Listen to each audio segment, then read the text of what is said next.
Hello, world. Welcome to the Shannon Joy Show.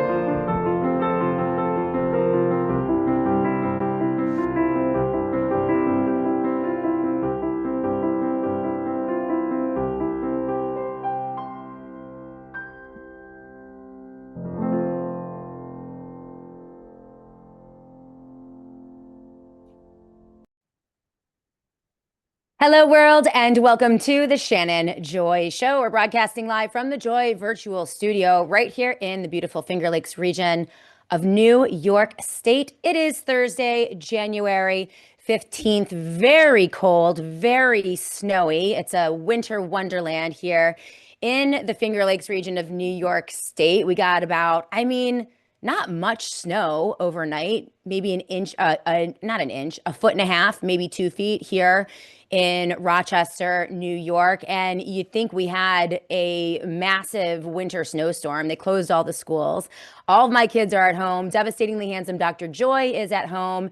And I'm like, what are we here in New York State, Virginia? Like, I don't know. When I was a kid, I remember getting 6 inches, 8 inches, 12 inches, and we'd still go to school. They'd plow the roads and we would be off to school. But I don't know. I guess we've gone a little soft here in New York State.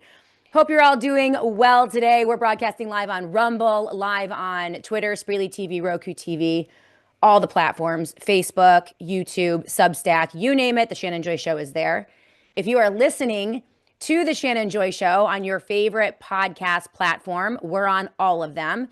I want to thank you and welcome you to the SJ Show, listening at your leisure with minimal commercial interruption. If you like the SJ Show via podcast, please do me a favor and give us a review, 4-star, 5-star, leave a comment. That really helps us grow the podcast listenership, which we are growing this year in 2026 on the SJ Show. So thank you guys for listening. It's great to see all of you. We have live chats going on Twitter, live chats going on Substack and Facebook, but of course, the most active live chat and all the SJ Show right here on Rumble. Love our Rumble live chatters. CM1968 is the very first chatter of the day. Hello, everyone. I'm the first. Well, good for you, CM1968. Love to see you. Lots of new names on the live chat. I love seeing that. David Baumblatt, great to see you on that SJ live chat on Rumble.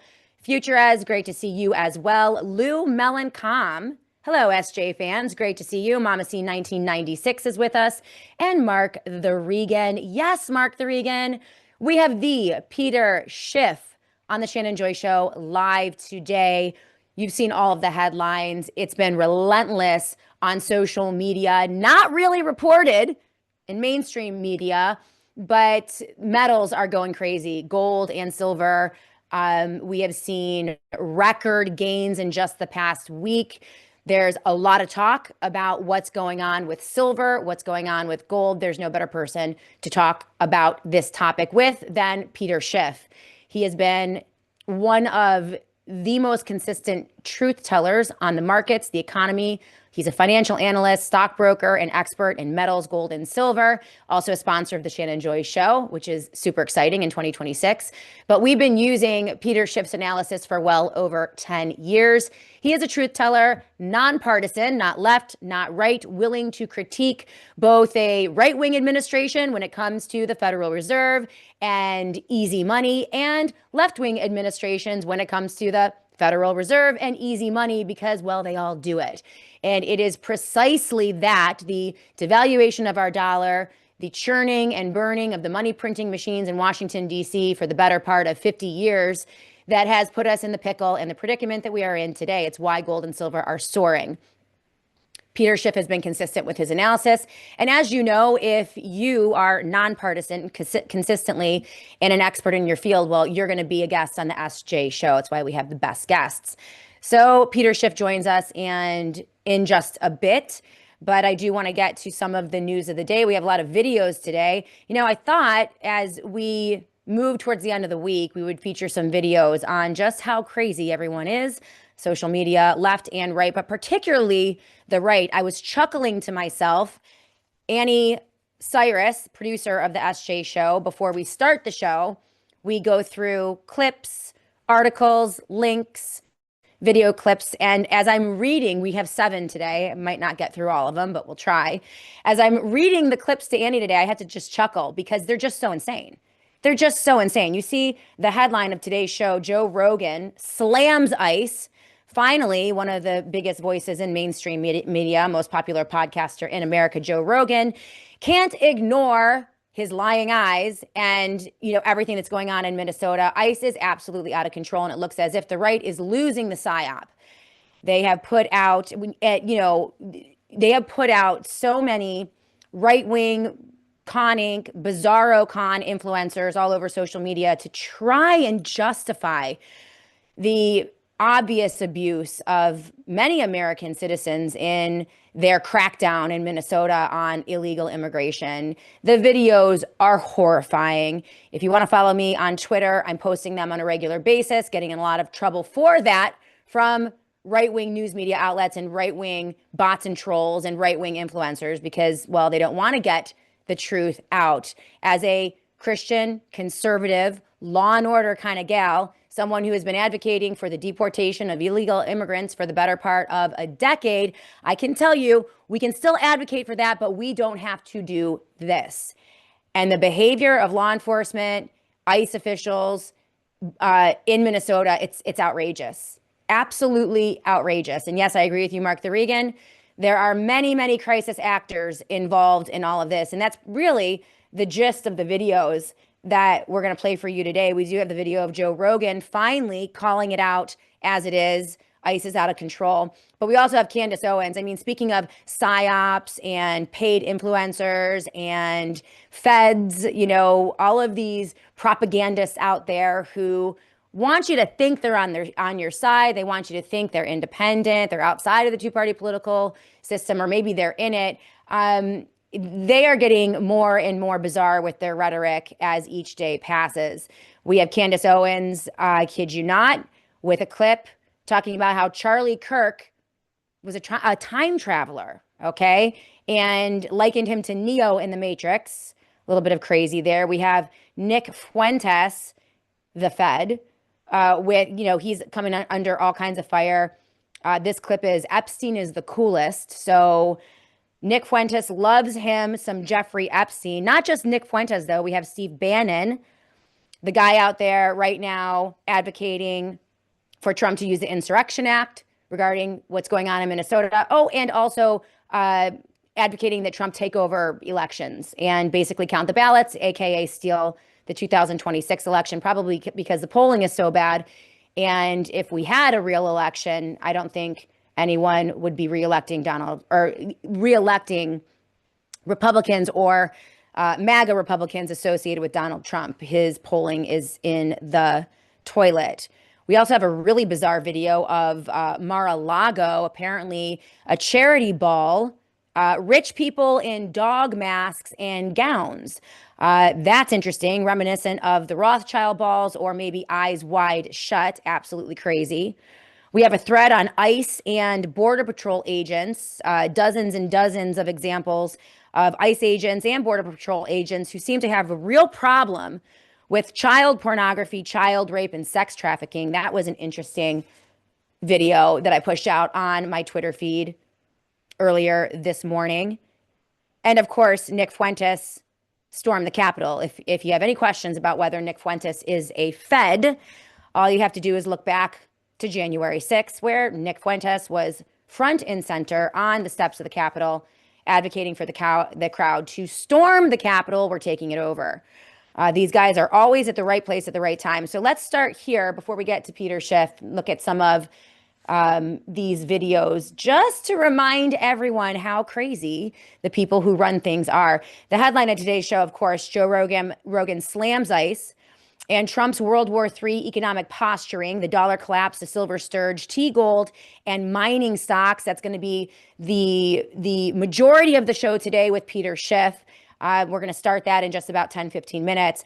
But everything happening in Washington, D.C. seems to be gearing up for a wartime economy and World War III with China. Everything you're seeing with Venezuela and Greenland, Even what's going on with gold and silver particularly, and all these economic moves. Again, the chessboard has been tossed, the pieces are in the air, and there are no rules. In fact, we might not ever have another election, and that's why I pulled up the Steve Bannon video for today's discussion, because this is a very real threat.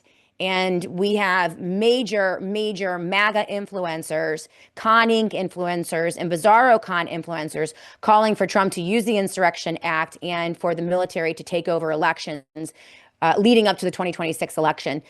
In addition to that, we now have calls for Trump to expand his actions in Minneapolis, Minnesota, to at least a half a dozen other states and cities, maybe more. So this is not going to end. This president, I don't think, is going to pull back. It's going to be up to we, the people, independents, to peacefully rise up and resist this for the next 12 to 18 months. But we might not ever have another election because the rule book is out the window.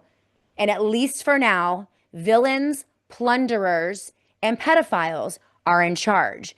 And this is why I wanted to run some of these videos so that you have a good understanding of the people out there who are seeking to crush your liberty and destroy you. And many of them are just taking money to do it. But some of them are even more embedded in this scheme than a money transaction. And those are people like Steve Bannon. I have another thread that we will link in the show notes of the Shannon Joy Show. This was posted by Sippy Cup 2 on November 17th, 2025. I saw it and we never got to it, but this is incredibly important. It is a thread, fully linked and sourced, that was based on the released Epstein documents in the fall of 25. It garnered significant engagement and showed an incredibly close relationship between Steve Bannon and Jeffrey Epstein.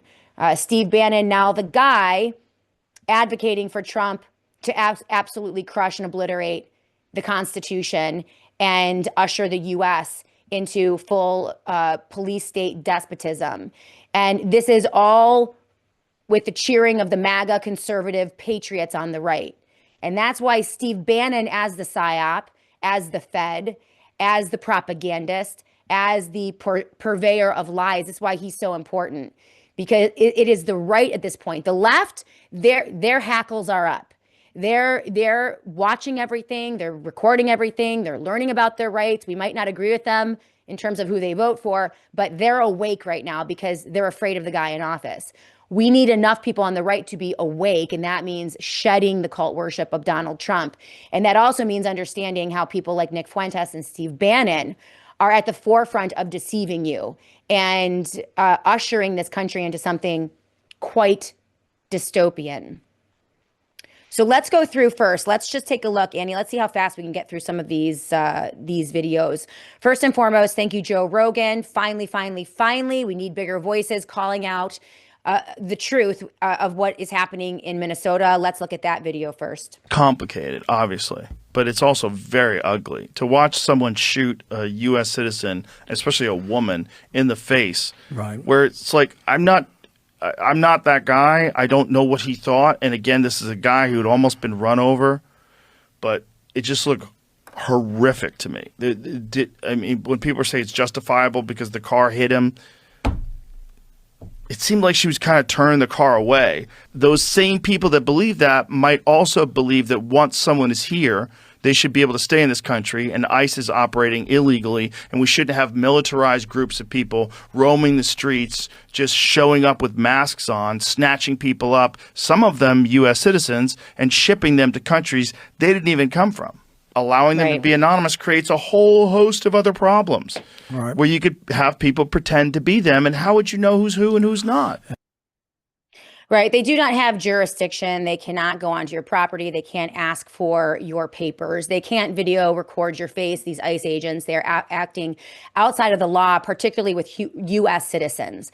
All right. It gets a little murky when you're talking about law enforcement in terms of illegal immigrants or immigrant gangs and that type of thing.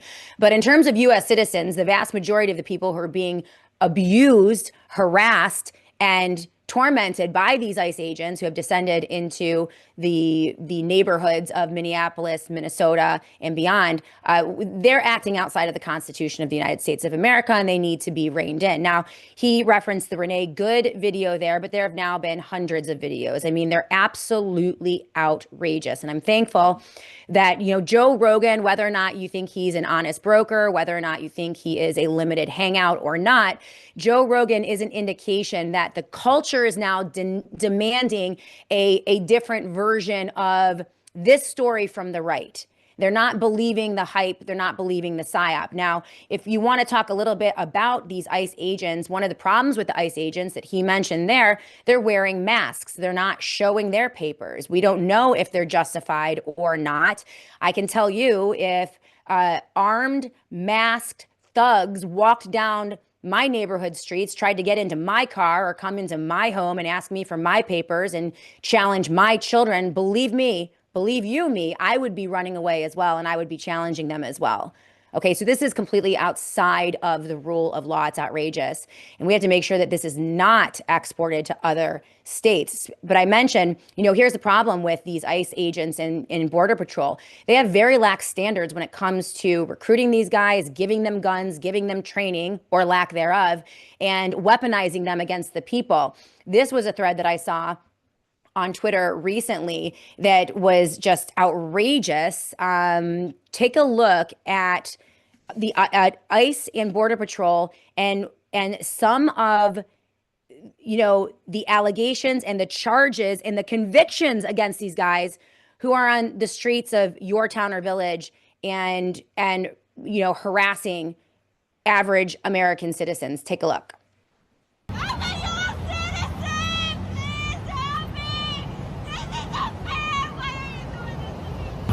Okay, that's a different one, but that's pretty bad. This woman was a U.S. citizen on her way to work, and that's just one. But there was another video that maybe I didn't give to you. Let me see. Okay. That's the only one we have. That's okay.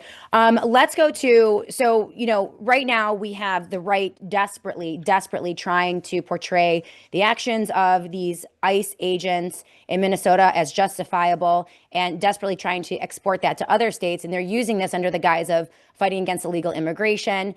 Steve Bannon is one of those people. And this is what Bannon had to say about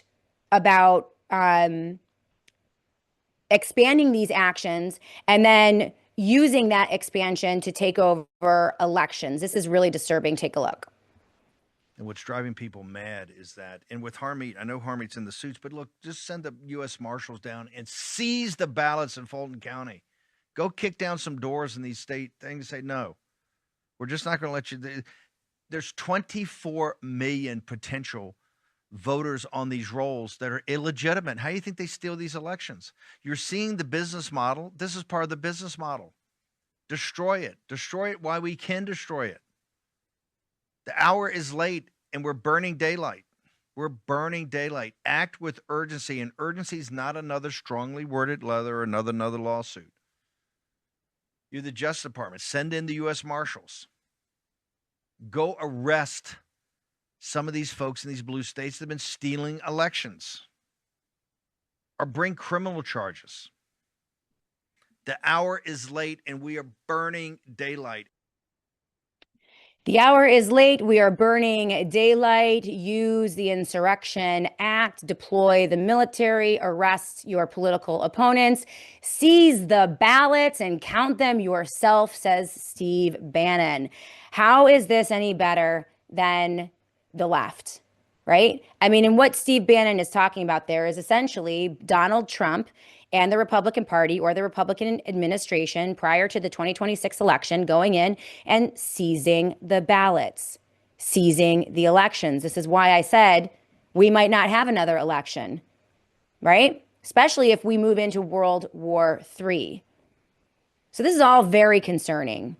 This is all incredibly concerning, particularly because of this thread from Sippy Cup. Steve Bannon, I asked Derek Bros in our interview just a couple days ago, why does it seem like Steve Bannon is in the center of everything and every psyop, and ushering us into police state dystopia as he pushes Trump and advocates to Trump's supporters that he essentially obliterate the Constitution of the United States of America and our God-given natural rights.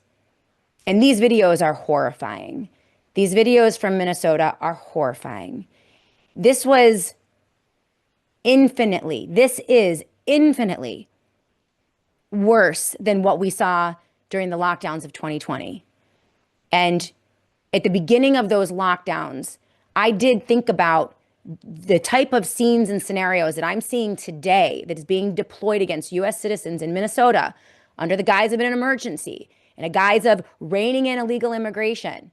Those were images that I saw in my mind's eye as we moved into the lockdowns of 2020. And I was very concerned that people were going to be dragged out of their homes, that the military was going to be deployed, that people were going to be seized and quarantined against their will if they refused to wear a mask or violate the 6 feet social distance mandate or not get a vaccine. These were all images that those of us who resisted the lockdowns of 2020 through 21 and 22, this is what we were worried about.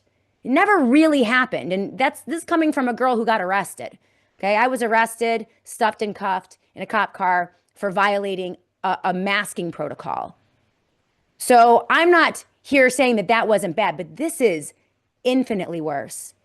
And if you're out there advocating for medical freedom or MAHA or health freedom, and you can't see what's happening in Minnesota, which is about to be exported to a half a dozen or a dozen other states and red states as well, well, then you're just not being consistent. You know, we need people to look at this with clear eyes. And Bannon is the lead proponent. He has a huge, huge platform. And he platforms lots of people who claim to be medical freedom activists or freedom proponents or constitutionalists or conservatives or evangelicals. It's a major clearinghouse for information on the war room. And this post, which is linked in the show notes on Steve Bannon, is highly troubling. Highly troubling. It's a thread. It draws from a trove of 23,000 documents. Okay, and this is Steve Bannon and his close relationship with Jeffrey Epstein.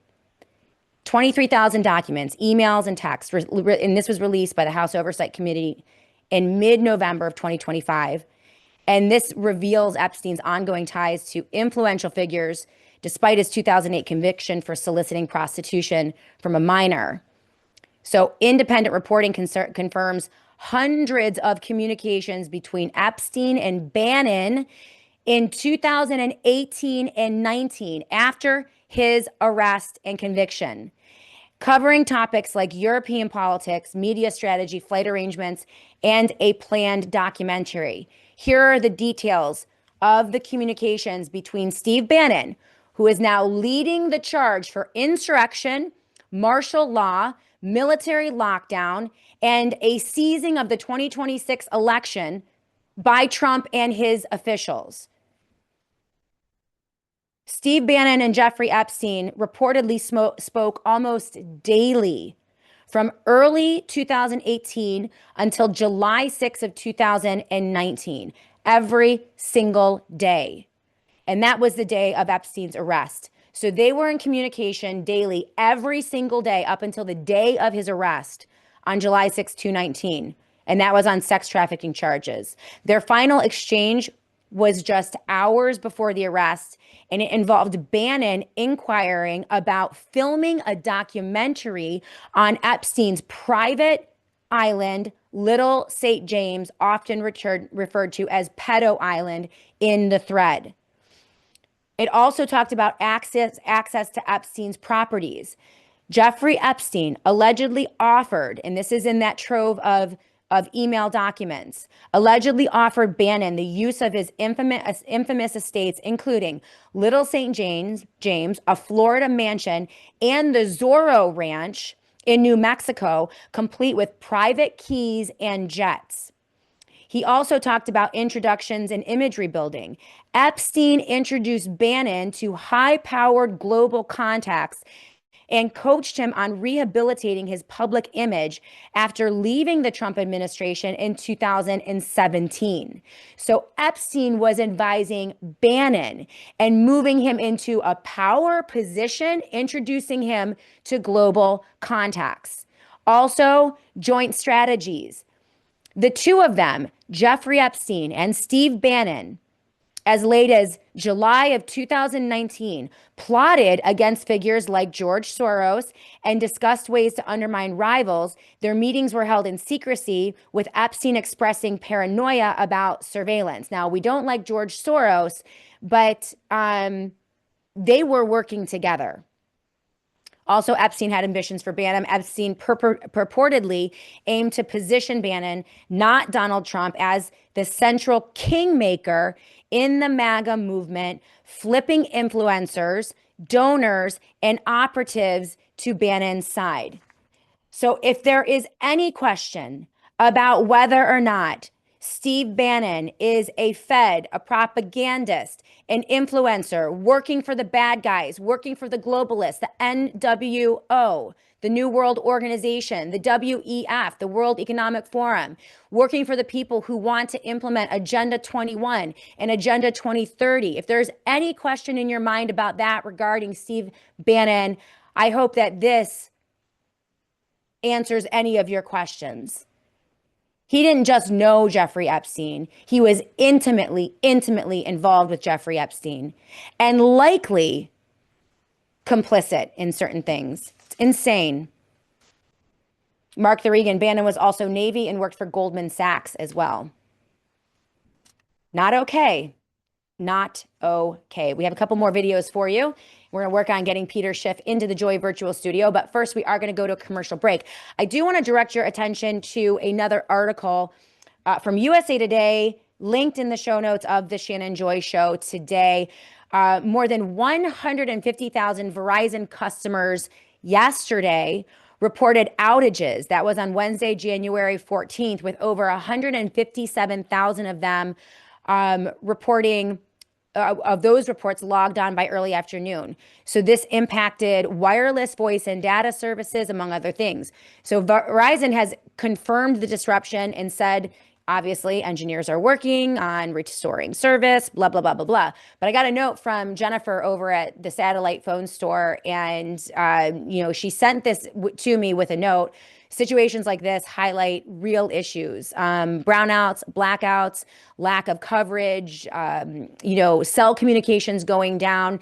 Anything and everything is on the table for 2026. And it's a real issue. When cellular networks go down, phones simply stop working. This is why you need a satellite phone. It's why I have a satellite phone. Unlike cell phones, satellite phones operate independently of terrestrial towers, making them a reliable backup during outages, disasters, or network failures. And when you put your satellite phone or your cell phone in a Faraday bag, it completely erases you from the grid because it blocks the surveillance. So at Sat123, they do provide satellite phones and service plans that are affordable for every American. This will keep people connected when those traditional networks fail. It's not about replacing your cell phone necessarily, but it's about having a dependable backup when you need it most so that you can connect with friends and family, let them know you're safe, or even be a blessing to the people in your own community when those communications go down. So right now, so if you go to sat123.com/joy, that is sat123.com/joy, you will get 10% off when you use the Joy promo code, your entire order. And for right now, Sat123 is going to be offering a free Faraday satellite sleeve if customers call in and place their orders by the end of the week. So you have to go to sat123.com/joy to get your special. That's sat123.com/joy. You can peruse all of the different options and take advantage of not only 10% off your entire order when you use the Joy promo code, but also the free Faraday sleeve when you order. So let's go to a quick break. When we come back, we'll continue today on the Shannon Joy Show. I can't tell you how many Americans are now not trusting their food supply and our United States healthcare food system, because as you know, there are so many toxins that are being deployed through our food supply. And this is why so many Americans are now eating like their health depends on it. And that's because most disease does not start in your genes. It actually starts in your kitchen and in your gut. Our food supply has been hijacked. That's just the truth. From Roundup poison to mRNA animal injections, Big Ag and Big Pharma have strategically synced up to get people stuck on a subliminal medical loop. And the wellness company, they're no longer accepting a system where the health industry ignores food and the food industry ignores health. They have to work together. Meet Wellness Farms, a new way to fuel your body from a trusted brand who puts people before profits. So here we go. Hand-selected USA small farmed beef boxes, where the beef goes from a pasture to a butcher, flash frozen, and then right to your door.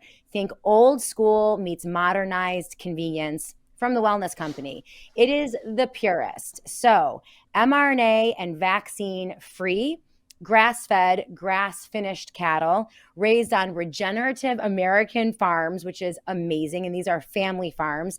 And the animals are cared for in a way that restores the soil, protects ecosystems, and produces nutrient-dense meat how nature intended. Each box is unique, and it has unique cuts broken down by mineral and gut health focuses. No antibiotics, no hormones, just clean, honest, regeneratively raised food. We are thankful for, we do got the meats. We're so thankful for the wellness company and their support. Make sure that you always use the promo code MARY for any of your other purchases. But for today, make sure that you use Mary Farms to get $85 off your first beef box. I can't wait to try mine at 123.com/joy. Everything that you're going to need for preparation: generators, solar panels, Faraday products. If you want to disappear and protect yourself from the surveillance state, they have an entire line of amazing Faraday products called dark bags. They're always 10% off at the satellite phone store if you go to sat123.com/joy. That is sat123.com/joy. The satellite phone store has supported the Shannon Joy Show for many years. They are amazing partners, and let's help the companies that help keep the lights on here at the Shannon Joy Show. So if you are in the market for any of their products or services, make sure you use that promo code JOY and go to sat123.com/joy. That's sat123.com/joy. Welcome back, everyone, to the Shannon Joy Show. Was just on the phone with Peter Schiff. We're having just a slight bit of technical difficulty. They're having trouble with their camera. So he is ready to go. We're ready to bring him in on the Shannon Joy Show. And as soon as he's in, we will start that interview again today.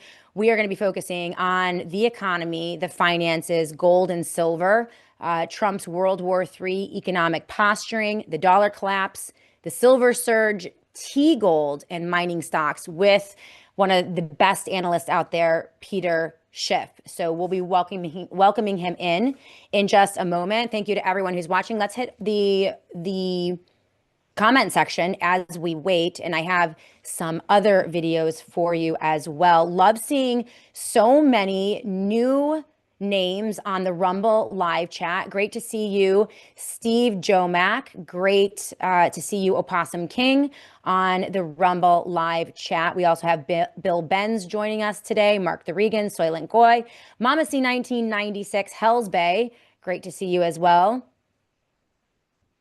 Exactly.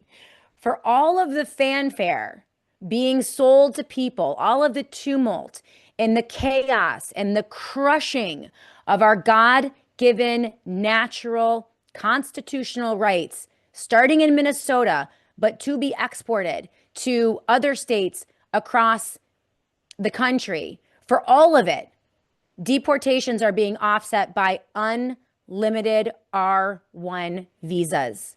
For every person they rip out of a car and pepper spray, slam to the ground, shoot in the face, handcuff, drag away, deport. For every one of those people in Minnesota, they are replacing with 2 or 3 or 4 in expansions on H-1 visas and what Hellsbay just mentioned here, R-1 visas. And that's the analysis that I'm getting from everyone that I trust. It's insane. That's how you know that what they're doing in Minnesota is not about deporting illegal immigrants. It is not about addressing crime or illegal gangs in America. It's not about narco terrorism. It's not about terrorism. It's not about safety. It is about acclimating you to a police state dystopia and doing it under the guise of republicanism. Who else do we have here? Oh, hey, Miriam. So we have Miriam from Substack. Aren't these ICE agents some of the immigrants the Biden administration let into the country?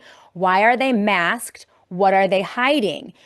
That, Miriam, that's a great question. And I have featured on my Twitter account a couple of people who have been reporting on how easy it is to become an ICE agent. And they're giving, I think, 50,000 bonuses. They're not doing background checks. And so these people, they're giving them weaponry, tactical equipment, guns. They're masked up. They're scanning people's faces with their phones, violating their constitutional natural rights. And a lot of these people have not even been vetted properly. One of the threads that I pushed out on my Twitter shows, I mean, it is a laundry list of ICE agents and Border Patrol agents who have multiple convictions and prosecutions for sex trafficking, child prostitution, child trafficking. I mean, it's insane. We don't know who these people are. And they're behind masks. It's really bizarre. Very bizarre. Mama C 1996, great to see you. And Brasky 54, great to see you. Love all of the new voices and the new chatters on our live chats. You guys are absolutely great. So without further ado, it looks like our friend Peter Schiff has joined. He's made it. We got the video fixed and working. I mean, he is the star of today's show here on the Shannon Joy Show. Peter Schiff, welcome to the show. Glad you got the camera situation worked out. It's been quite a week for you. Every time I have you on, you're more and more right about everything. Yeah. It must be a whirlwind for you, but how are you doing today? Well, I'm doing okay. And first of all, I think you're always the star of the show. Oh, cool. Okay. I'm not going to outshine you. Well, I mean, I really haven't. You have been so consistent in your analysis for decades. You just don't change. That's why you're one of my favorite guests. Also a sponsor of the Shannon Joy Show, which we're very thankful for. And just now, though, recently, this recent surge, gold and silver, particularly silver, I've been waiting for a full discussion on this to get you in because this really began ramping up about 2 weeks ago. But let's start there. I mean, you were right. What are you seeing? What is behind the silver surge and what is happening in these metals markets from your perspective as you're watching everything that is unfolding? Well, first of all, it's not just silver, right? It's platinum also. And I think what's happening is for the last couple of years, it's all been gold, right? Gold's been really the only precious metal that's gone up. And I think that a lot of that was driven by central banks. They weren't buying silver. They weren't buying platinum. And so gold just kept rising.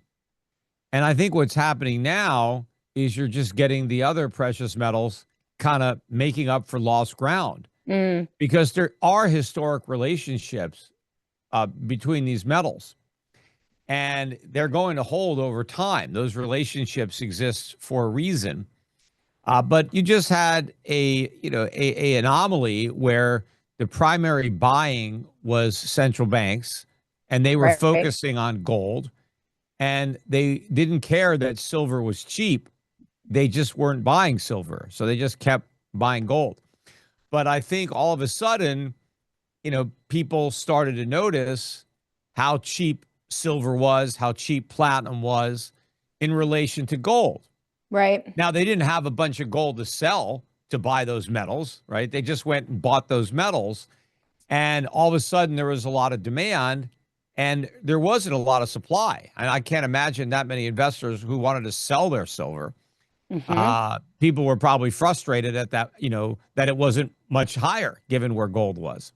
So I think it was a confluence of events, kind of like the perfect storm that finally caught up. I think we're just normalizing here. I think the volatility is going to settle down. I mean, silver's swinging $5-6 a day, sometimes up and down. It's kind of finding a new equilibrium relative to gold. I don't think silver is going to go below 70. I mean, not that it couldn't. Right now, it's just below 90, so it's actually got a ways to drop even to get down to 70. But I don't think there's a lot of downside in silver beyond that 70. But but once it kind of stabilizes, I think it's headed a lot higher. I think we're going over 100 this year. We could end the year closer to 200 than 100, but that assumes that gold keeps going up too. I would imagine that gold would have to be, 6,000 or higher for silver to get to those kind of prices. But which I think is going to happen. I mean, I think obviously gold too has made new highs.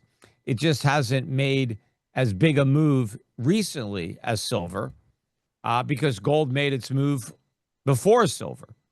Right. But I don't think there's really much downside risk below 4,000 for gold at this point. I mean, gold's trading around 4,500 now. Actually 4,600.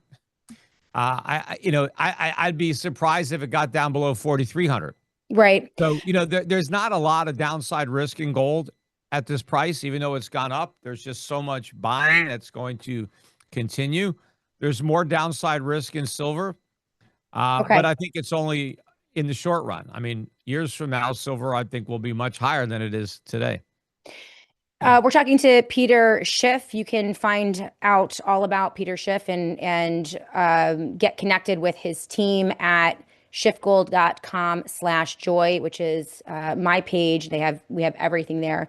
Peter, there are a lot of reasons. This is, there isn't just one reason that we're seeing these moves in gold and silver and in metals. But, obviously people want to get into gold and silver as a store of wealth. People want to get into it as a hedge against chaos. They want to get into it because they do not have confidence in the dollar, pressure from BRICS nations on the dollar, moving off of the petrodollar. There are all these different reasons why regular people would want to get into this. But there's also, I'm seeing a lot on social media and in analysis on a wartime economy and World War III posturing and metals and access to metals, from everything that's going on from Greenland to Venezuela. People are pointing to this as one of the drivers of these moves of metals. Go ahead. I think it's more of a monetary issue than a geopolitical. Okay. I think that, the Western world, United States, Europe, Japan, I think there's a recognition that inflation is going to be higher and that fiat currencies are going to lose value.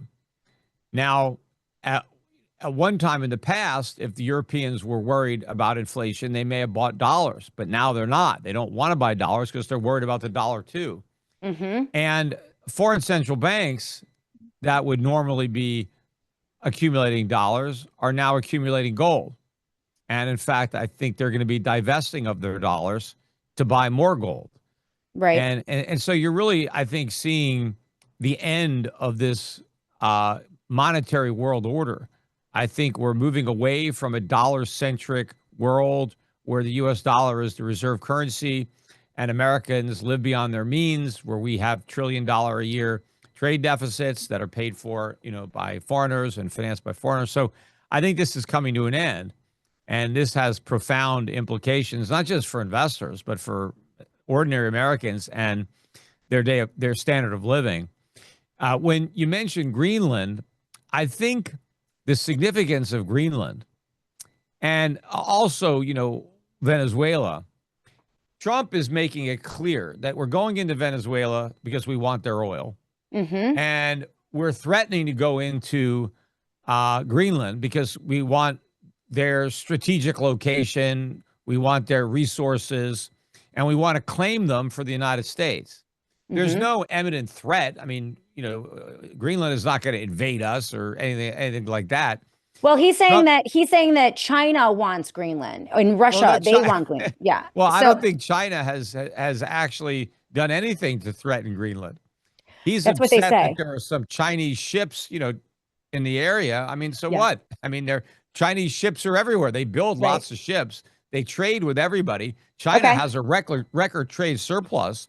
I'm sure they're selling a lot of stuff to the people in Greenland who want to buy it. Well, and aren't we importing 600,000 Chinese students into the United States of America Yeah, we have a lot of Chinese students, and they pay full freight too. Americans get all kinds of financial aid. Right. They actually pay. They pay these inflated tuitions. Right. But I think the point I'm making is the world is now, I think, rethinking this relationship that it has with the U.S. because one of the benefits that we provided in exchange for the dollar being the reserve currency and the world, subsidizing us is that we had this defense capability that we would use to defend the world and protect the world. And so a lot of countries were really outsourcing their military to the United States, right? And so we were spending all the money, and so they didn't have to spend as much. But the minute we start weaponizing our military superiority and say, hey, might makes right. Yeah. We're the toughest kid on the block. And if you've got something that we want, well, we're just going to take it because there's like nothing you could do about it because, we'll kick the crap out of you. I think if that's the message that we're projecting, I think the world looks at that very differently and says, you know what, if America is now going to be a bully, why are we supporting this bully? Why are we enabling the bully? Why are we financing all these deficits? And if they want to kind of preemptively disarm us in a way to do it is not with a military war, but with an economic war. Just dump the dollar, dump treasuries, send U.S. interest rates and inflation soaring, and just watch the chaos unfold in the United States and watch all of Trump's political capital evaporate. He won't be able to wage any wars, if, he's too worried about, his popularity at a record low because, inflation and interest rates are skyrocketing and we have a financial crisis. But Peter, Steve Bannon is out there calling for Trump to declare martial law in the Insurrection Act and deploy the military into dozens of U.S. cities and then also take over the elections in 2026. So, I mean, on the conservative right, and you're a gold guy. Okay, on the conservative right, like they're usually the ones who would oppose things like that, right? But they are full scale Monroe Doctrine, take over the Western Hemisphere, might makes right, take it all, and we are the biggest. Well, I mean, this is a huge, huge push that I'm seeing from the conservative right. How do you think that push has legs, or do you think we're well, the Monroe Doctrine is more about defending our interests in our hemisphere, not about invading other countries because they happen to be in our hemisphere and kidnapping their leader? Look, I'm no fan of what was going on in Venezuela. I mean, obviously, it's a perfect example of why communism, socialism does not work, right? But just getting rid of Maduro and just allowing the vice president to take his place, has anything really been achieved? Right. Other than telling the vice president who's now president, you better play ball or you're next, right? We got the last president, we could get you. But I don't know if it's an improvement for the Venezuelan people because she's still a socialist. I mean, it's not like there's now a big change in the government philosophy in Venezuela. So we'll see. And I didn't like the comments that Trump made about how we're going to be running Venezuela. I don't even like him running the U.S., let alone, Right. but I mean, the U.S. should run itself, and so should Venezuela. Right. The problem is the Venezuelan government screwed things up, but they were all elected, right? The people that Venezuela did this to themselves. They elected these socialists to run their country. We're making the same mistakes in America. The people of New York just elected Mandami. That's right. And for the same reasons that the people in Venezuela and elected Chavez, right? That back then. But before they did that, Venezuela was very wealthy and the economy was strong and everything was good. And then, they wrecked it with those policies. But look, Donald Trump is not a conservative. He's not a libertarian. He's, you could say he's a populist, but he has a lot more in common with Bernie Sanders than he does with Ronald Reagan.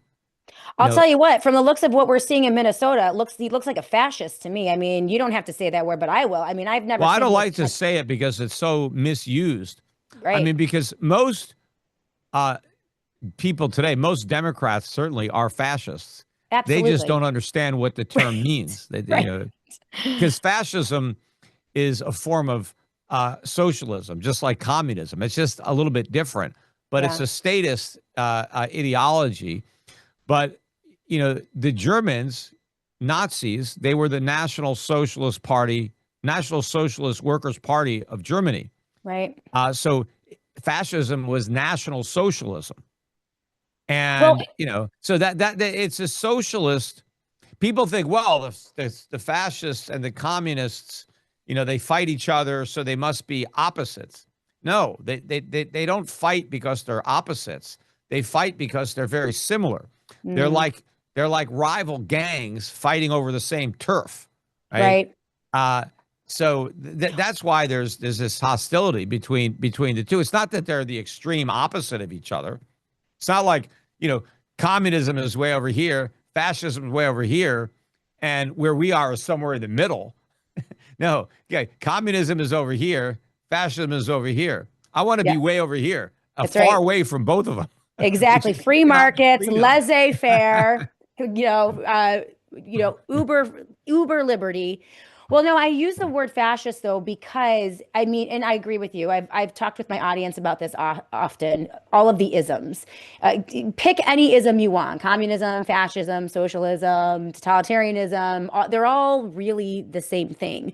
But fascism, it is, I mean, when you look at what the Nazis did. I mean, it is the government taking a stake in the private market. It's a merging of, corporatism or corporate markets or private, industry with government. They work together, and they take over. Yeah, and that's what Trump seems to be doing, right? I mean, that's my point. When you look at, I mean, just in the past 6 months, the United States government has taken a stake in a half a dozen corporations, as much as 10%. In some cases, I've seen as much as 50%, using taxpayer dollars to take stakes in these corporations. I mean, it is the merging 100%. And that's why I do use that term. And, people do conjure up with fascism, the boot on the throat, like deploying the military, occupying the streets, going in, show me your papers. I mean, what are we seeing in Minnesota? I agree with you, though. It's a hyperbolic term. I don't mind using it, but I get why people don't. Yeah, because I don't want to because a lot of Democrats accuse Trump of being a fascist for the wrong reason. Exactly. Yes. And so he's not what the Democrats think he is. Right. Right. A lot of these Democrats are in fact fascists. They don't realize it. They are advocating fascist policies. Yeah. I mean, most Democrats, if I showed you the all of the tenets of Mussolini's fascism or Hitler, they would agree with almost everything. I mean, there'd be like almost nothing that they would find objectionable. They would be, yeah, we want this. We want all that. I agree with you, but so would the Republicans at this point. I mean, I listened to Steve Bannon. This is my conundrum. This is why I'm a blank no party. I'm nothing. I'm not left or right, because it seems like in America, circa 2026, as long as it's your guy, both of the factions have no problem with fascistic, communistic, totalitarian, dictatorship tactics, whether it's Yeah, Biden or Trump. yeah, and you can see that now with Donald Trump coming out and wanting to cap credit card interest rates at 10% Right. because he's accusing credit card companies of ripping off their customers, of gouging their customers. And, there are a few Republicans now that are critical of this, but they're all like, first, I want to commend the president for caring about this issue. And then they talk about the problems, right? But when Kamala Harris said grocery stores are ripping people off, we need to have price controls on food, every Republican was like, this is horrible. This is socialism. Yeah. Why isn't anybody saying the same thing about Trump's price controls? And why didn't Republicans say, look, we want to commend Kamala Harris. She's really thinking right. She's concerned about the cost of living and, she's trying to help. No, we just said, oh, you're a socialist. Well, the same thing should apply to Trump. You can't be a hypocrite, right? If you're going to call out price controls as a socialist policy, then you got to call out price controls when Republicans propose them. Right. And controlling the price of groceries makes as much sense as controlling the price of credit. It's all, if they actually had a 10% cap on credit card interest rate, the vast majority of people who use credit cards as to borrow money would lose their account. The credit card companies would either cancel their accounts completely or would lower their limits substantially. And now they would be without credit. And so now what would they do? They'd have to go to a payday lender. They'd have to go to a buy now, pay later. They'd have to go to a loan shark. I don't know. But they'd probably end up paying even higher interest rates than what they're paying to credit card companies. Because if they could get a better deal, see, consumers are not idiots. Yeah. If they're paying 20% interest to credit card companies, it's because they can't get a better deal anywhere else. And if it was profitable to lend money for less, they would be doing it. I mean, credit cards are some of the most competitive industries there. I mean, I get offers every day. I get, mail. Look in the mail. Credit card companies are one of the few people that still mail stuff to you. You get all these offers. You're pre-approved. Yeah. Here's a card. We want to sign you up. I mean, it's cutthroat competition. So if somebody could make money at 18%, they would be offering 18%. And then someone would say, no, we're 16%. Use us. The fact that the market has stabilized at this level shows you that that's the level. Now, what that also shows you is that there's a lot of defaults. There are a lot of people that are getting credit cards that are not paying. That's the bottom line. That's the problem. And so if you want to blame somebody for 20% interest rates, blame the people who are delinquent and not paying. Because that's what's driving up the cost. It's interesting that you mentioned buy now, pay later companies, because another new fun thing with the Trump administration is that every time they talk about or try to issue wage or price controls, it seems to benefit someone in the Trump family. It turns out that Trump Jr.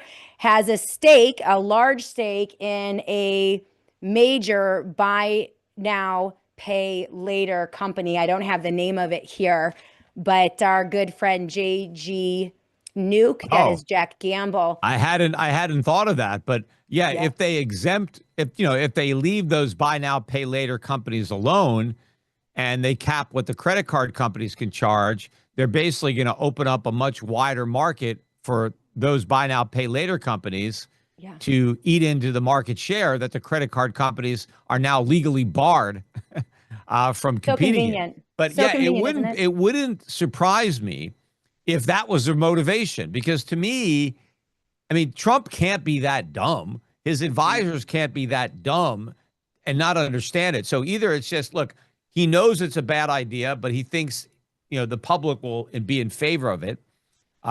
Or you're right. He's like, hey, my family will make a lot of money on this program if we keep out the competition from the credit card companies. Yeah. So Even in the stock maybe that is valuation. the motivation, because Trump seems to be motivated by economic self-interest on a lot of the things he does. I mean, when he talks about how much he's giving up being president, how he had a great life, and how and he took a pay cut, I don't believe that. I think he's parlaying a lot of money as president, and I think he enjoys being president. I think he wakes up and he's like, this is another great day that I'm president. I don't think it's a sacrifice for Donald Trump. I don't think his standard of living is lower now because he's president. I think he enjoys it. I'm not saying there's anything wrong with enjoying being president. I'm sure it's pretty fun.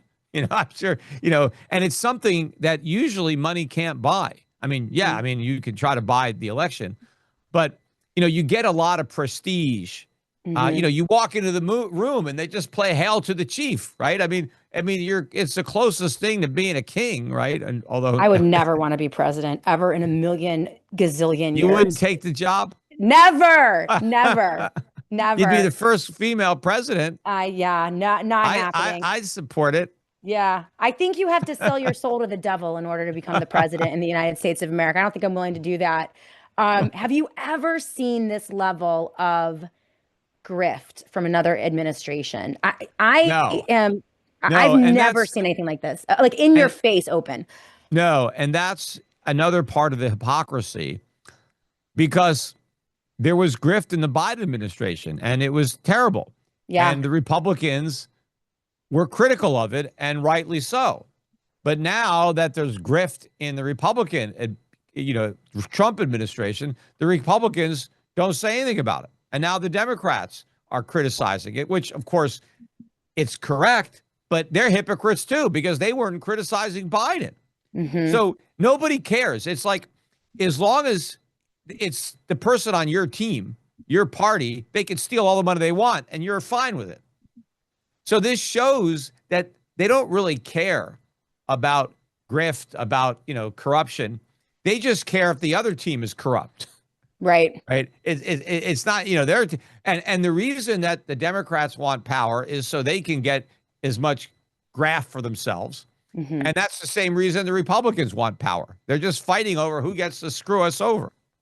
Well, and things have degraded to such a point where they don't even care. I mean, it is out in the open. I've said often, at least Joe Biden and Hunter Biden had the decency, can't even believe I'm saying that, to hide what they were doing. Right? Yeah, they didn't even do that good a job of hiding it. They didn't. But at least they tried. They set up all these shell companies. Right. They laundered money through their family members. Right. It's just crazy. We have to go to break. We're talking to the Peter Schiff, a wonderful resource for the Shannon Joy Show and this audience, and also a sponsor of the show. Peter, we're so thankful for you and your support of this show as a sponsor, the very first sponsor of Schiff Gold ever. If you guys go to schiffgold.com/joy, that's schiffgold.com/joy. That is my page, and it is going to hook you up with all of the services provided by Peter Schiff and his amazing team. So if you are interested in physical gold and silver, go to schiffgold.com/joy.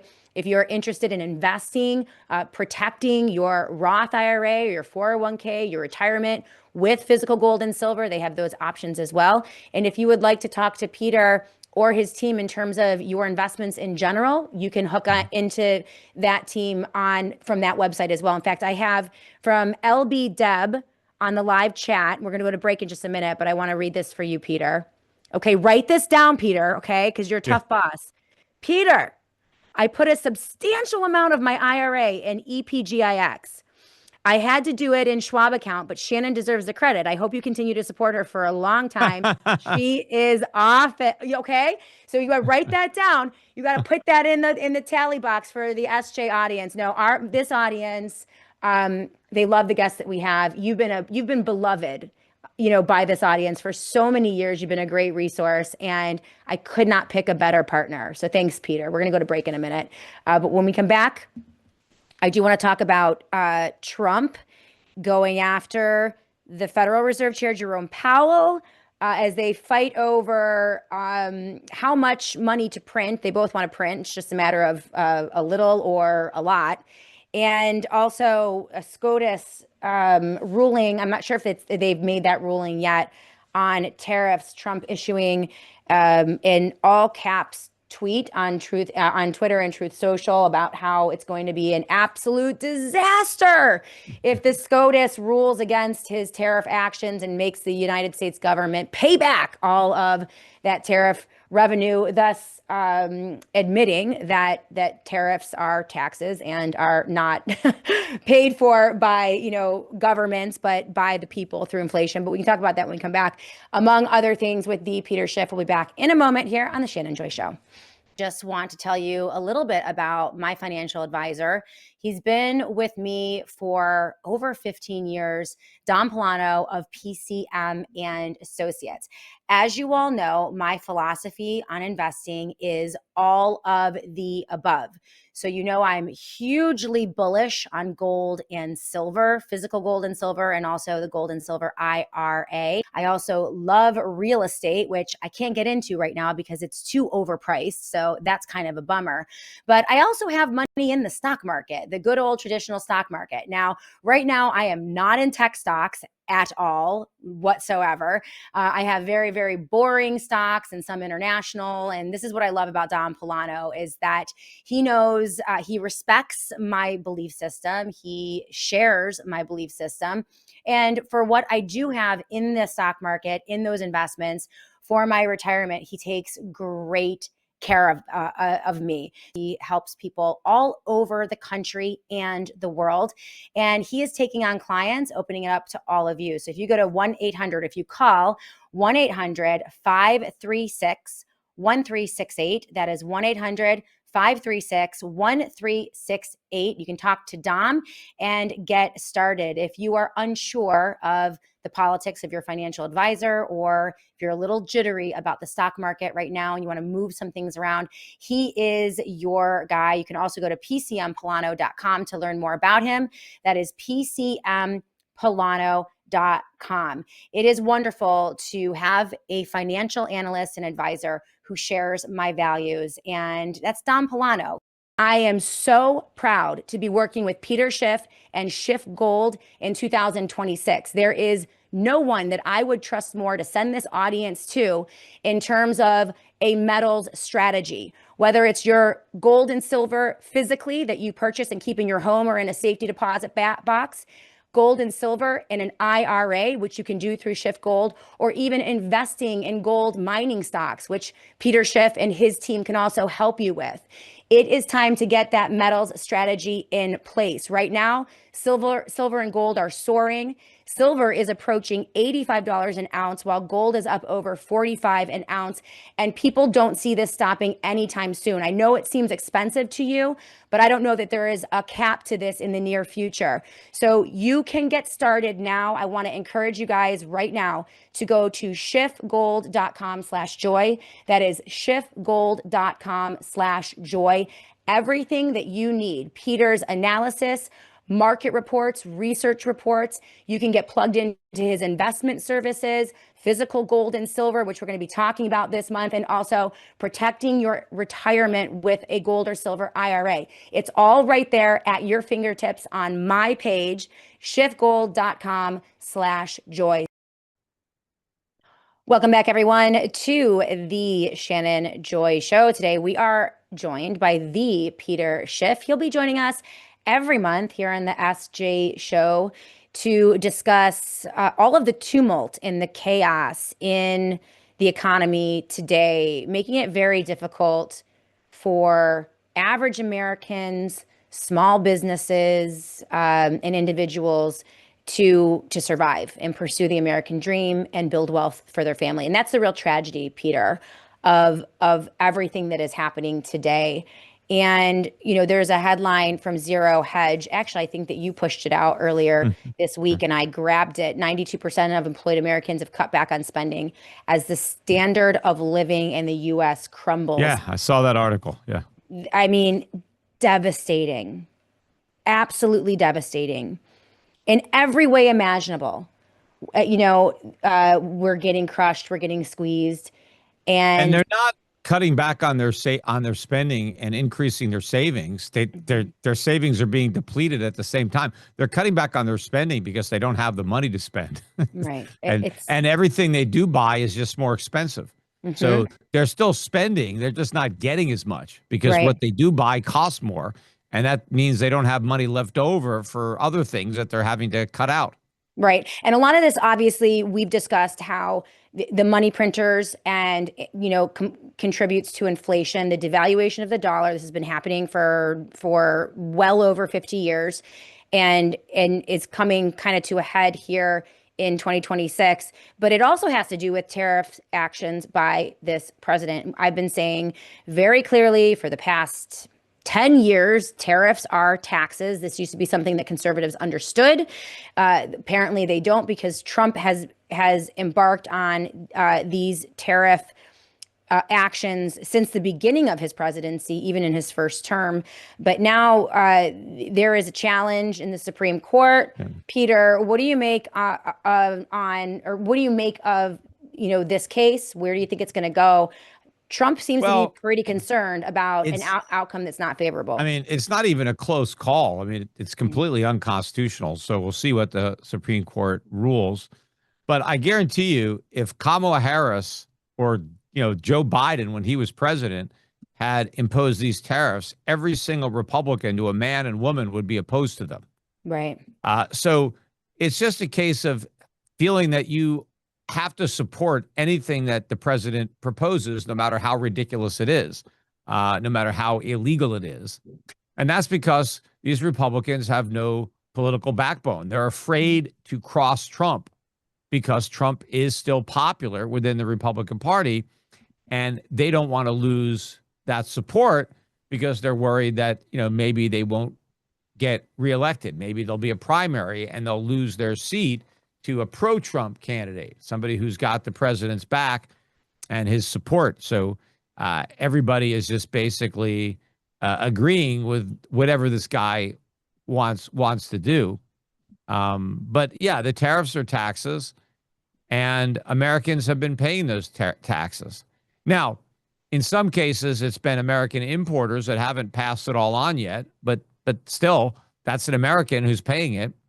And, maybe they're hiring fewer people or cutting back someplace else to cover the cost of these tariffs. But we know who's not paying the tariffs, and that's the Chinese. They're not paying the tariffs. Chinese exports to the U.S. are way down because of the tariffs. The tariffs have made the products more expensive, so we're not buying as many. We're still buying some, we're just paying more. But China's exports to other countries have soared. So China's just taking the stuff they used to sell to us and they're selling it to somebody else. That's what they're doing. They're not paying the tariffs. Well, and this is what, this is why average Americans are being crushed, because it's a double whammy.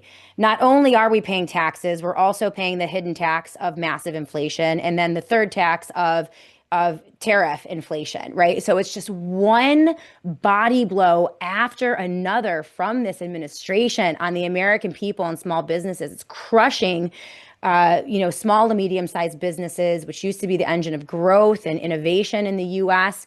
And they're filtering or funneling all of the remaining economic activity into the coffers of their cronies or their family members in Washington. It's really horrible. And if you look at the Chinese currency, last year it was up like 5% against the dollar. It hit a 2.5-year high. And so not only were Americans paying the tariffs, but they were paying more to get the Chinese currency to buy Chinese products. So Chinese products are getting a lot more expensive for Americans. That's why we're buying fewer, because they cost us more. But yeah, all of Trump's policies have been harmful to the economy. Even the big, beautiful bill, which he takes a lot of credit for as a tax cut, it wasn't really a tax cut because the big, beautiful bill made government bigger. And therefore, it's a tax hike because we have to pay the cost of the government one way or another.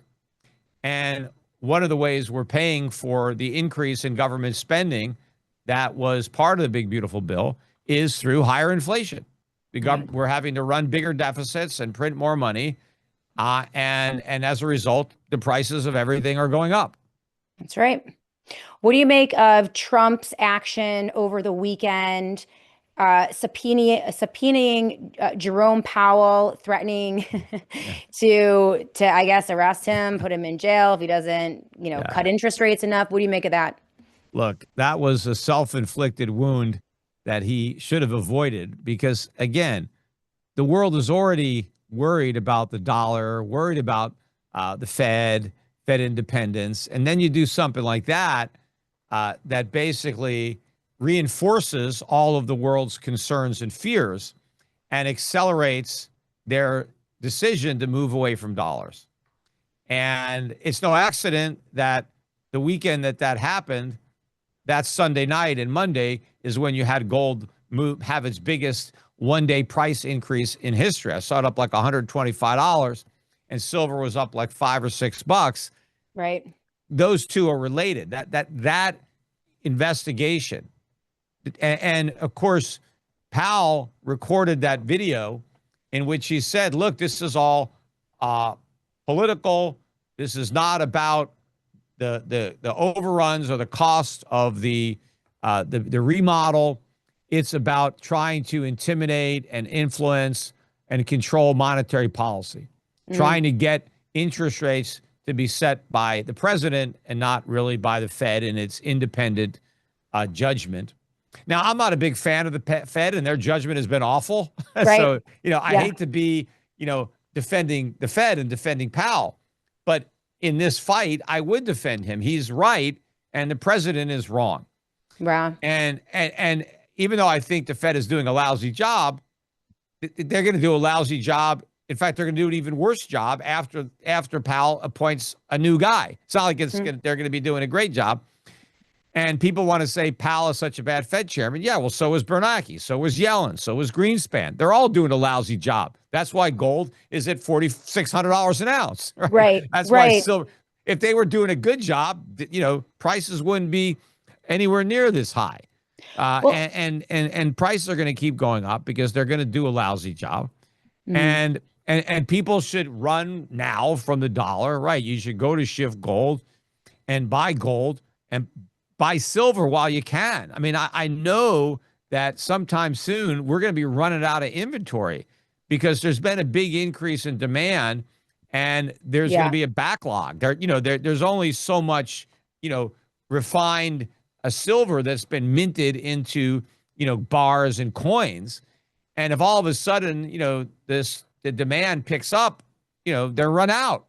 Right. So, but so you got to recognize this is a big change here. And you need to, it's not so much that you're getting into gold and silver, you're getting out of the dollar. And that's the way to do it. How are you going to preserve your wealth? What monetary instrument can you own as an alternative? And that's it. Gold and silver. That's right. That's real money. Don't get conned into the hype about Bitcoin. That's just fool's gold. You got to get the real thing. And that's why gold and silver are going up and Bitcoin is not. Let's talk about that. Mark the Regan on the live chat. Guys, let's open up the live chat for questions for Peter. Mark the Regan has been asking about silver and gold in Venezuela. Do you think that the actions by this administration into Venezuela has something to do with acquiring silver and gold from Venezuela? Yeah. Look, I know it's certainly about oil because we've made that obvious that we want their oil. I don't know how much minerals are in Venezuela or what kind of investment would be required to find them and extract them. So I don't know, but yeah, I mean, oil is the most obvious because that's what they're known for. But even there, I mean, Venezuela's current oil exports are very low. If they could export more oil, they would. They can't because they don't have the infrastructure. Right. And so for us to create it for them will take time and require a significant investment. And one of the reasons that the oil companies are reluctant to make that significant investment is because it'll just get seized again by the government. Right. So it's like fool me once, okay, but fool me twice. I'm going to go in there. We're going to invest all this money. And then when we're finished, you're going to say, we're going to take over this for the people. You can't rip off the people. This is the people's oil, and we own all your stuff now. So it is a risk. But even if the U.S. government says, look, we won't allow that, we won't respect the sovereignty of Venezuela, we will defend American oil property with our military, right? Even if, that's the deal, it's still going to take a lot of time and money. It's not like the oil is just going to magically be there right now. It's going to take, there's some oil that's getting dumped on the market. They had, because there were sanctions on Venezuelan oil. And now they're letting that sanctioned oil back onto the market. Okay. I have another question from one of the chatters from earlier about gold confiscation. I'm seeing this pop up in some of the threads that I'm on that, well, why get into gold and silver? Why trade your cash? And I don't even think of it as buying gold or silver. I wish I had more money right now, by the way, because I think I would get some more gold and silver if I could over at Shift Gold. I don't think of it as buying gold and silver. I think of it as trading my cash for gold and silver. And that's what I've been doing really for the better part of a decade. But I'm seeing people say, well, why do that? Because they're just going to come and confiscate it. Remember what they did? What president was it? Was it Roosevelt? Well, it was Roosevelt, Yeah. FDR. But it wasn't confiscated. They passed a law and they said that if you have gold, you got to turn it in. Yeah, it was an executive order, by the way. I think it was an executive order. Yeah. Now, a lot of people didn't turn it in. Right. They didn't send government troops out to people's houses. With Geiger counters, looking for gold, like, going through their walls and their backyard. And, they weren't looking for gold. So if you didn't take your gold to the government and say, here it is, right? Nothing happened to you. Right. So, well, and they also didn't seize it. They traded it in. This is the way I see it. No. Yeah. You got, when you turned in your gold, they gave you $20 an ounce. That was the official price. But after everybody turned in their gold, or the people who were going to turn it in, once the government thought they had the gold, they said, okay, that gold that we gave you $20 for, it's now worth $35. That's the new official price. So the people that turned in their gold got screwed over. The people that broke the law and kept their gold, now they had a big gain in the value of their gold. But, well, Peter, everyone's breaking the law these days. There's no law. Gold is one of the hardest assets to confiscate because you got to find it. That's right. When you have your money in dollars, they don't even have to confiscate it. They just print it and they confiscate your purchasing power. Right. But if you have stocks or bonds in a brokerage account, that's a lot easier to confiscate than gold.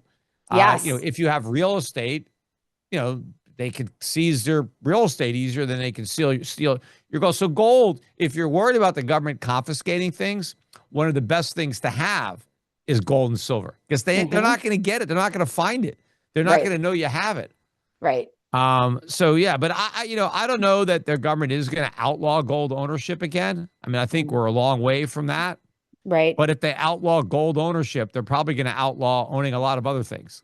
Well, I think we have much bigger problems in the world if they actually are going door to door with the Gestapo, going through your house to go after grandma's silver set, right? To make sure and you don't have any gold. A lot of the people that own gold and silver also own guns. So it may not be exactly that safe to send somebody to steal people's gold when they're armed.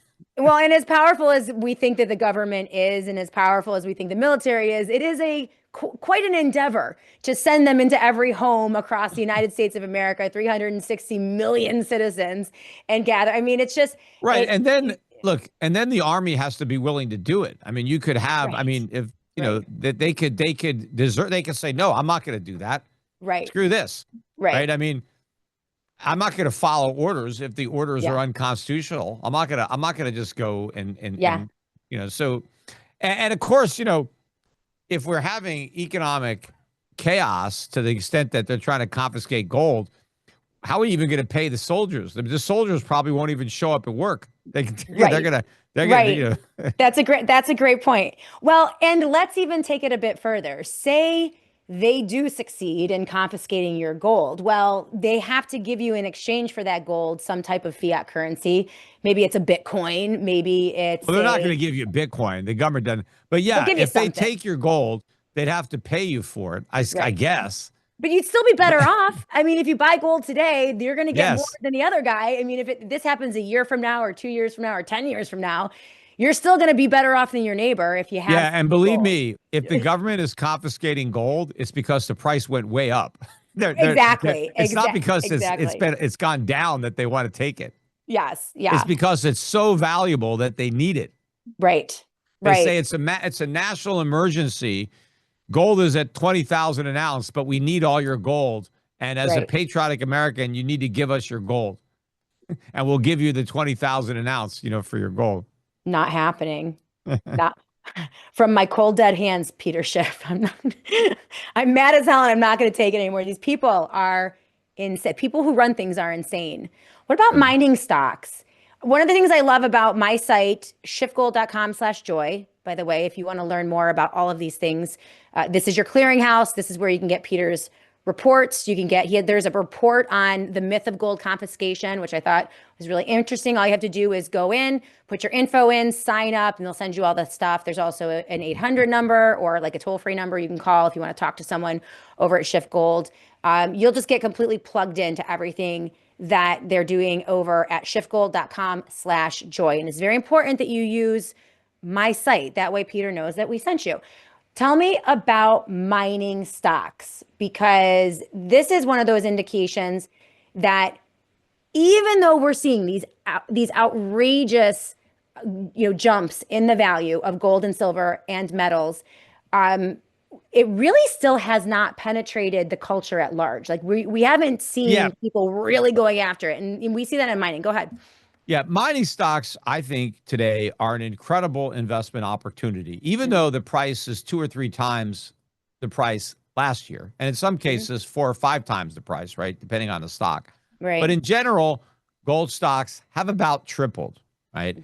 Now, people might think, Peter, what you're telling us to buy stocks after they tripled, right? How can you tell me these stocks are cheap? They just tripled. Well, Right. first of all, I was telling people to buy them before they tripled too. It wasn't like I just started telling people to buy them. Right. Like the woman who messaged you about buying my gold fund. She bought it a while ago, right? Yep. And so she's got that big gain. But the reason I'm saying that they're cheap, even though they tripled, is because the gold and the silver that they're mining has tripled. Now, the impact that has on the earnings of these companies is more than just tripling their earnings, right? Think about it this way. Let's say, I'm just going to make numbers up to illustrate it, but let's say it costs me, $100 to mine gold, and I'm selling it for $110, right? My profit is $10. If gold doubles to $200 and my costs stay the same, now my profit is $90, right? I'm selling it for $200 or $110 rather. So now my profit is 110 instead of 10, right? Now, gold doubled, but my profits went up tenfold. Right. So a stock is a function of its profits. It's the present value of the future profits. And so all of these mining companies are a lot more than 3 times as valuable as they were before the price of gold and silver tripled. But Wall Street hasn't come to terms with that reality yet. In fact, they look at these stocks and they've gone up and they think, oh, well, we should sell them, or we should short them. And a lot of it is because Wall Street doesn't know why gold and silver prices have tripled. And so they think it's unsustainable. They think it's a bubble. And so they think the prices are going to come way down. So they don't expect gold companies to keep earning all this money mining gold and silver because they think that in future years, the prices will be a lot lower. They're wrong. I mean, they never expected the price of gold to go up. They were wrong about that. Now they expect it to go back down. They're wrong about that too. So they were mispricing the gold stocks before, and they're still mispricing them now. So you have a window of opportunity before Wall Street figures out, what they should already know. You could come in and you could buy up these stocks. Yes, you missed the last triple, but you don't have to miss the next one or the next one after that, right? So I would just get in, and my gold fund, I think, is a very good way to get exposure. EPGIX is the no load symbol, because we have a lot of juniors. We have about a third of the portfolio in very small companies, and they have not moved nearly as much as the mid tier or the bigger ones. And I think that there's going to be a bigger move in these smaller ones. So it's a great time to get into my fund, because you get exposure to these small stocks, which you don't want to buy on your own. Because the key with the small companies is knowing which ones not to buy. Right. It's more important than knowing which ones to buy, because if you buy the wrong ones, you're going to lose everything. Even if the price of gold doubles or triples, you can lose everything in a little mining stock that ends up not having any gold, right? So you got to know which ones not to buy. And Adrian Day, who's the manager, I think does a great job of ferreting out, the bad ones from the good ones. Yeah. So I think our portfolio of juniors has a very good chance of delivering explosive gains that'll be well in excess of the big gains you're going to get in the bigger companies. So buy my fund right now, you get exposure to everything. You get the big companies, you get the mid-tier, and then you get all these little juniors. Okay. Now, and this is very important right now. Yesterday, we had a very special guest on, Tiffany Cianci. She's absolutely brilliant. Peter, I'm going to have to introduce you to Tiffany. She's brilliant, but and go back and watch yesterday's show. It is so important from my perspective that as many Americans as humanly possible try to take in some way custody of their 401k or Roth IRA. Even if they can, somehow get some type of control of their pension. Executive orders passed by President Trump in the summer of 2025 has opened up and expanded the ability for some very, very shady outlets, private equity, private credit, to go in and basically have, 401k holders, dump your entire retirement into some of these shady accounts. And so people have to really take care of their retirement. And, because right now, as some of the bigger moneyed in the know investors are pulling out of things like private credit because they're worried about all of the shady debt that they have, the thing that is holding these private credit companies up are 401ks, pensions, and IRAs. And so people, the possibility of a rug pull is so very real. I want to encourage you to go back and watch my show yesterday with Tiffany Cianci, because we went through this in great detail. But this is why, Peter, I think that not just gold and silver physically, which you guys provide over at shiftgold.com/joy, but also you do the gold and silver backed IRAs, you do the self-directed IRAs, you do the investment as well. It's very important that people get plugged in. Your thoughts on that before I let you go? Yeah, look, I mean, there's a lot of counterparty risk in a lot of these accounts that people take for granted. We're going to be going through some very rocky economic times before maybe we end up getting bailed out by AI and all the innovations that are going on there. But we got a lot of deferred bills that we need to pay. Yeah. And it's ironic too, because Trump is promising this golden age, and he's talking about how this is the greatest economy ever, and he's taking credit for this boom that is only happening inside his mind. But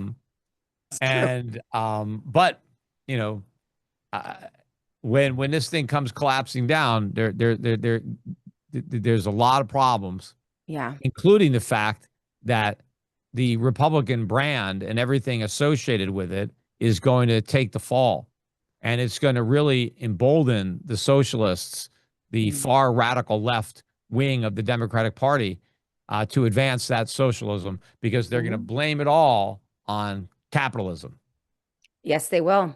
Yes, they will. And that's the biggest lie there is, right? So Peter Schiff, Thank you so much for all of your great work. We appreciate you and your analysis. Can't wait to have you in again next month, because I'm sure there'll be about another dozen headlines that are crazy and outrageous we'll have to go through.